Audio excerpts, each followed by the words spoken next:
आघाई जिल्हा परिषद गटातून दीपाली दत्तात्रय जुगरे इच्छुक उमेदवार, भाजप पक्षातून निवडणूक लढवायची तयारी। माजी जिल्हा परिषद सदस्य दीपाली जुगरे। आता आपण एक राजकीय बातमी पाहतोय। आघाई जिल्हा परिषद गटातून दीपाली दत्तात्रय जुगरे भाजप पक्षाच्या तिकिटावर निवडणुकीसाठी इच्छुक आहेत।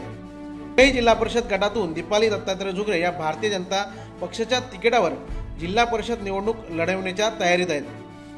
जुगरे या माजी जिल्हा परिषद सदस्य असून त्यांच्या कार्यकाळात त्यांनी समाज कल्याण समितीमार्फत डीजे, गावकीसाठी भांडी, वाद्यवृंद, सतरंजी तसेच अपंगांना स्कूटी आणि सायकल असे अनेक लाभ मिळवून दिले आहेत। दीपाली जुगरे या माजी आमदार पांडुरंग बोराळ यांच्या बहीण असून त्यांचा परिसरात विकास कामांमुळे आणि सामाजिक कार्यामुळे चांगला जनसंपर्क आहे।